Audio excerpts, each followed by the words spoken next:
Hello दोस्तों, मैं ओम प्रकाश प्रगति IAS में एक बार फिर से आप लोग का स्वागत करता हूं। दोस्तों, जैसा कि ये एक हम सीरीज लेके चले हैं वो बीपीएससी बिहार शिक्षक नियुक्ति से संबंधित है और इसमें अब तक हम लोग जो सिलेबस इसमें जो डिस्कशन चल रहा है वो अभी फिलहाल सिलेबस का चल रहा है, क्योंकि पहले भी हम बताएं त्योहार चल रहा है और त्योहार में सभी लोग आप लोग के साथ त्योहार मनाने में शामिल हो गए हैं, जितने कोचिंग इंडस्ट्री और ऑफलाइन या ऑनलाइन मोड में। लेकिन सिलेबस कोई नहीं बता रहा है, सब लोग केवल कोर्स शुरू कर चुके हैं। जो सिलेबस में लिखी हुई बातें हैं उसी से संबंधित प्रगति आईएएस आपको बताने का प्रयास कर रहा है कि कौन कौन से टॉपिक हैं जो इंपॉर्टेंट हैं और कौन कौन से टॉपिक आप खुद से भी तैयार करके, समय कम है तो आप खुद से भी तैयार करके जा सकते हैं। कोचिंग के भरोसे मत रहिए, कौन कोचिंग कितना करा पाएगा, समय बहुत कम है, तो आप अपने से भी इन टॉपिक्स को तैयार कीजिए और यही प्रयास मेरा है कि आप लोगों को कुछ टॉपिक हम दे दे। तो जैसा कि 2 लेक्चर में हम लोग चर्चा कर चुके हैं, इतिहास और भूगोल किससे संबंधित सिलेबस की चर्चा कर चुके हैं। आज हम लोग जो सबसे कठिन सब्जेक्ट है आप लोग के लिए लग रहा होगा वो है विज्ञान और साइंस के बारे में आज हम लोग चर्चा करेंगे। तो जैसा कि साइंस में देखिए और लास्ट तक टिके रहिएगा, लास्ट में हम आपको एक किताब सजेस्ट करेंगे, उस किताब को अगर आप फॉलो करेंगे तो उम्मीद है कि आप लोग साइंस में अच्छा काम कर जाएंगे। तो जैसा कि साइंस को 3 पार्ट में बांटा गया है, फिजिक्स, केमिस्ट्री और बायोलॉजी। हिंदी में उसको भौतिकी, रसायन और जीव विज्ञान कहते हैं। तो सबसे पहले हम लोग इसमें चर्चा करेंगे कि कौन कौन से टॉपिक हैं जिनसे बीपीएससी सवाल पूछा है। ये वही टॉपिक्स हम लेके आए हैं जो बिहार प्रशासनिक सेवा में जिन टॉपिक से पूछा जा रहा है, और उसमें से आप लोग को ज्यादा डीप में जाके नहीं पढ़ना है, ऊपर ऊपर की बात है। इसीलिए बोले हैं कि लास्ट तक रुकिएगा, आपको एक किताब बताएंगे, उस किताब के माध्यम से आप इसको पढ़ने का प्रयास कीजिएगा। तो आइए सबसे पहले हम फिजिक्स की चर्चा करते हैं। फिजिक्स में कौन कौन से टॉपिक आपको देख के जाना चाहिए। तो सबसे पहले तो यांत्रिकी है दोस्तों, जो पहला टॉपिक है हमारा वो है यांत्रिकी। और यांत्रिकी इसमें आप क्या देखेंगे, जैसे सदिश राशि, अदिश राशि, एक विमा सूत्र होता है, और उसके साथ साथ आप यंत्र के बारे में देखेंगे, जैसे वर्षा की मात्रा के लिए, भूकंप के मात्रक, ये सब, भूकंप को मापने के लिए कौन सा यंत्र प्रयोग किया जाता है, रक्तदाब को मापने के लिए कौन सा यंत्र प्रयोग किया जाता है, थर्मामीटर इत्यादि, ये सारा चीज आप इसमें पढ़ेंगे। उसके बाद जो अगला जो टॉपिक है वो हमारा है ध्वनि, यानी कि साउंड। अब साउंड में क्या आप देखेंगे, तो पराश्रव्य ध्वनि, श्रव्य ध्वनि, ठीक है। जैसे ध्वनि आप बोले और वो रिफ्लेक्ट को जो आती है, कितने से कितने स्पेक्ट्रम के बीच आपको ध्वनि सुननी चाहिए, मानव कितने से कितने स्पेक्ट्रम के बीच ध्वनि सुन सकता है, ये सारा चीज आप साउंड में पढ़ के जाएंगे, ठीक है। उसके बाद अगला जो टॉपिक है वो है लाइट, यानी कि प्रकाश। अब प्रकाश में आप क्या पढ़ेंगे, तो अपवर्तन का नियम, परावर्तन का नियम, इसी में आप पढ़ेंगे दर्पण के बारे में, इसी में पढ़ेंगे लेंस के बारे में, ठीक है।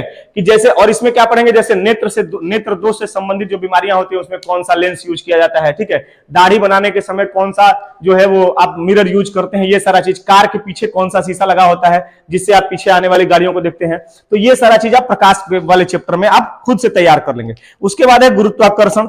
अब गुरुत्वाकर्षण जो न्यूटन के सर पे जो सेव गिरा था उसके माध्यम से, तो वो ऊपर से जो गिर रहा है वही गुरुत्वाकर्षण, और गुरुत्वाकर्षण का कुछ नियम है और उसके कुछ फॉर्मूले है, ये सारा चीज आप गुरुत्वाकर्षण वाले पोर्शन में देखिएगा। उसके बाद अगला जो है सबसे इंपॉर्टेंट जो है वो है न्यूटन के गति का नियम। हम न्यूटन के गति के 3 नियम हैं, इन 3 नियमों से आप तैयार कर लीजिए, और वहां से प्रश्न पूछते हैं वो कि पहला नियम से, जैसे ट्रेन में चल रही है और चलती ट्रेन में ब्रेक लगता है तो लोग आगे की तरफ या पीछे की तरफ, चलता हुआ जो घोड़ा गाड़ी है वो चलता है, ये सारा चीज आप न्यूटन के गति नियम से। तो ये सारे फिजिक्स के टॉपिक एक बार फिर से बोल दे रहा हूं, यांत्रिकी जिसमें सदिश राशि, अदिश राशि, विमा सूत्र और यंत्र से संबंधित आएगा।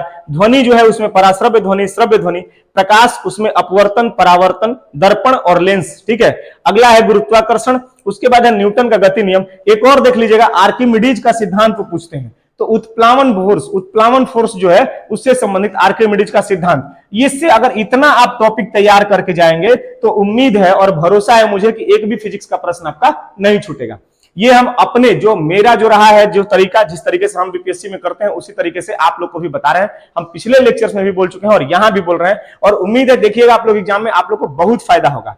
आइए अब देखते हैं केमिस्ट्री के बारे में। केमिस्ट्री में कौन कौन से टॉपिक जो है वो इंपॉर्टेंट। देखिए केमिस्ट्री में ज्यादा नहीं टॉपिक है, बहुत कम टॉपिक है और बहुत कम तैयार भी करना है। ये 3 से 4 दिन में आपका तैयार हो जाएगा आसानी से एकदम।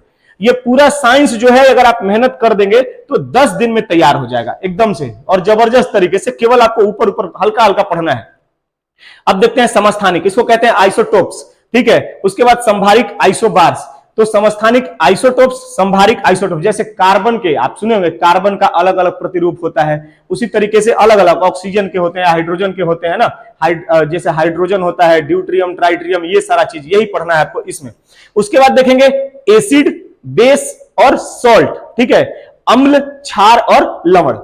ये 3 महत्वपूर्ण कुछ जैसे अम्लों पूछ देता है कि कार के बैटरियों में कौन सा एसिड प्रयोग किया जाता है, चींटी काटते हैं उसमें कौन सा अम्ल होता है, ये सारा चीज इसमें पूछ लेते हैं। उसके बाद देखेंगे धातु और अधातु, ठीक है, धातु जैसे मेटल और नॉन मेटल, धातु और अधातु देख लेंगे। अगला जो चैप्टर है वो है तत्व, यौगिक और मिश्रण, ठीक है, तत्व, यौगिक और मिश्रण। अब इसमें क्या देखेंगे, जैसे वो होता है ना तांबा और ये सारा चीज मिला के कौन सा मेटल बनता है, ये सारा इसमें पूछता है। और उसके बाद एक आजकल नया एक टॉपिक पकड़े हुए हैं, वो है डेली लाइफ केमिस्ट्री। अब डेली लाइफ केमिस्ट्री अब कहां ढूंढने जाइएगा, तो जैसे साबुन में कौन सा, ठीक है, साबुन झाग देता है तो वो किस तरीके से, जैसे कठोर जल को आप मुलायम मतलब कठोर जल को पीने योग्य बनाने के लिए उसमें कौन सा चीज प्रयोग किया जाता है, ये सारा चीज आप डेली लाइफ साइंस से संबंधित, साबुन हो गया, डिटर्जेंट हो गया, इन सब चीजों से संबंधित वो पूछते हैं, ठीक है। अब आते हैं बायोलॉजी में, तो बायोलॉजी में क्या क्या पूछता है, ये हो गया केमिस्ट्री। अब देखते हैं बायोलॉजी, तो बायोलॉजी में क्या क्या पूछता है। तो सबसे पहला जो चैप्टर है वो है जंतु जगत का वर्गीकरण, जैसे प्रोटोजोआ हो गया, है ना, जिसको जैसे जंतु, पादप, अमीबा इत्यादि, ये सब किस किस वर्गीकरण में किया गया है, जंतुओं को किस किस वर्गों में रखा गया है। उसके बाद अगला जो टॉपिक है वो है मानव शरीर विज्ञान। अब मानव शरीर विज्ञान में क्या है, जैसे हृदय के बारे में पढ़ लेंगे, आंख के बारे में पढ़ लेंगे, अंतःस्रावी ग्रंथियां जो है उनके बारे में पढ़ लेंगे, ठीक है। एक तंत्रिका तंत्र से संबंधित सवाल पूछता है वो पढ़ लेंगे। उसके बाद पाचन तंत्र से संबंधित अग्नाशय, अमाशय, इन सब चीजों के बारे में पढ़ लेंगे और ये दूसरा टॉपिक आपका तैयार हो जाएगा। अगला टॉपिक है पोषण और विटामिन। पोषण और विटामिन का मतलब क्या होता है कि जैसे vitamin A, B, C, D, E, K, ये सब जो विटामिन हैं, इन विटामिन की कमी किसके वजह से ये कमी होती है और कौन कौन से पोषक तत्व और इनके कमी से कौन कौन सी बीमारियां होती है, ये आप पढ़ लेंगे। उसके बाद है सेल, कोशिका, जैसे माइटोकॉन्ड्रिया हो गया, लाइसोसोम हो गया, ये सारा चीज, केंद्रक हो गया, इन सबके वो जो खोज करता है और इनका क्या काम होता है, ये सारा चीज वो पूछते हैं। उसके बाद टिश्यू, उत्तकों से संबंधित सवाल पूछते हैं। अगला टॉपिक है जो है वो मानव और पादप, मतलब मानव से और पौधों से संबंधित जो बीमारियां होती हैं उनके में, जैसे धान की फसल में कौन सी बीमारी हो जाती है, गेहूं की फसल में कौन सी बीमारी होती है, चना में कौन सी बीमारी होती है, ठीक है। उसके साथ ही मानव में कौन कौन से, जैसे प्रोटोजोआ की कमी से कौन सी बीमारी होती है, और जैसे हो सकता है कि जैसे कवक संबंधित कौन कौन सी बीमारियां हैं, ये सारी बीमारियां मानव में और पादपों में कौन कौन सी बीमारियां हैं। उसके बाद जो है वो प्रमुख जीव वैज्ञानिक में कौन कौन से हो जाएंगे, जैसे जो आपको चार्ल्स डार्विन का सिद्धांत जो है, ह्यूगो डुब्रीज का जो सिद्धांत है, लैमार्क का जो सिद्धांत है, ठीक है, ये सारा चीज आप इसमें बायो में तैयार कर लेंगे। एक बार फिर से टॉपिक बोल रहे हैं, जंतु जगत का वर्गीकरण, मानव शरीर विज्ञान, हृदय, आंख, पाचन तंत्र, अंतःस्रावी ग्रंथियां, तंत्रिका तंत्र इत्यादि। देखिए तंत्रिका तंत्र अलग कलर में है, इसका मतलब कि ये इंपॉर्टेंट है, इसीलिए इसको अलग कलर में बताएं ताकि आप लोग का इस पे ध्यान जाएगा। उसके बाद है पोषण और विटामिन, कोशिका और उत्तक, मानव पादप रोग, प्रमुख जीव वैज्ञानिक। कुल मिला के दोस्तों अगर देखेंगे तो 5-6 टॉपिक यहां है, 4-5 टॉपिक यहां है और 4-5 टॉपिक यहां है, मतलब कुल मिला के 12 से 15 टॉपिक हैं। अगर ये 12 से 15 टॉपिक आप तैयार किए तो साइंस में उम्मीद है कि वो 20 से 25 प्रश्न पूछेंगे।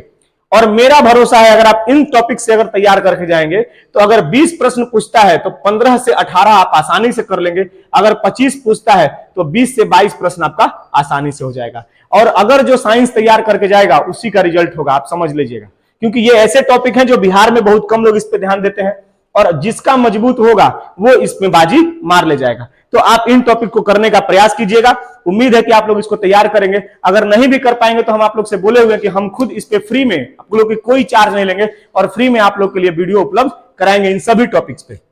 जो अगला लेक्चर होगा उसमें हम लोग बिहार स्पेशल और पॉलिटी के बारे में चर्चा करेंगे कि बिहार स्पेशल में कौन कौन सा आएगा और एक राज व्यवस्था। अब मुख्य जो टॉपिक रह गया वो यही रह गया है, ये दो सब्जेक्ट और रह गए जिनके बारे में हम लोग चर्चा करेंगे। एक वादा किए थे आप लोग से कि एक बुक बताएंगे कि किस बुक से ये तैयार करना है। बुक दोस्तों कोई नहीं लेना है आपको, मार्केट में कोई कितना भी कह रहा है कि ये बुक ले लीजिए वो बुक ले लीजिए, मत लीजिए। आप केवल एक किताब पकड़िए, लूसेंट की साइंस, लूसेंट वाली जो विज्ञान की पुस्तक है, क्योंकि आप लोग से बहुत टफ नहीं पूछेगा। तो एक लूसेंट साइंस की जो किताब है, एक तो उसमें जो टॉपिक दिया उनका थ्योरी पढ़ लीजिएगा और उसके साथ जो पीछे प्रश्न दे रखे हैं, लूसेंट साइंस में जो प्रश्न दे रखा है उसको कर लीजिएगा। और एक और किताब है लूसेंट की ही ऑब्जेक्टिव, विज्ञान के लिए इतना मोर देन सफिशिएंट है, इससे ज्यादा आप पढ़ के भी मत जाइएगा। लूसेंट ऑब्जेक्टिव में जो विज्ञान के तीनों सब्जेक्ट से संबंधित जितने प्रश्न दे रखे हैं वो सारे प्रश्न आप एकदम रट जाइएगा, केवल इन टॉपिक से संबंधित, और मत कुछ कीजिएगा, इन टॉपिक से संबंधित देखिएगा। आप 18 से 22 प्रश्न के बीच में आसानी से आप करके आएंगे, एकदम आसानी से। तो ये 2 किताब आपके लिए, लूसेंट की विज्ञान वाला जो लूसेंट जो साइंस है, और लूसेंट ऑब्जेक्टिव में जो साइंस वाला टॉपिक है, वो सारे टॉपिक्स। अगर यहां तक आए हैं और वीडियो अगर पसंद अच्छा लगा है तो आप इसको सब्सक्राइब कीजिएगा, शेयर कीजिएगा, लाइक कीजिएगा, कमेंट कीजिएगा। दोस्तों शेयर ज्यादा से ज्यादा कीजिए, क्योंकि और आप जैसे और भी बहुत लोग हैं जो इंतजार कर रहे हैं और जिनको सही गाइडलाइन नहीं मिल रहा है। तो उम्मीद करते हैं कि आप लोग इसको खूब ज्यादा से ज्यादा शेयर कीजिए, ताकि आपके भाई बंधुओं का और उनका भी साथ साथ विकास हो सके। इस डिस्कशन के लिए दोस्तों बहुत बहुत धन्यवाद।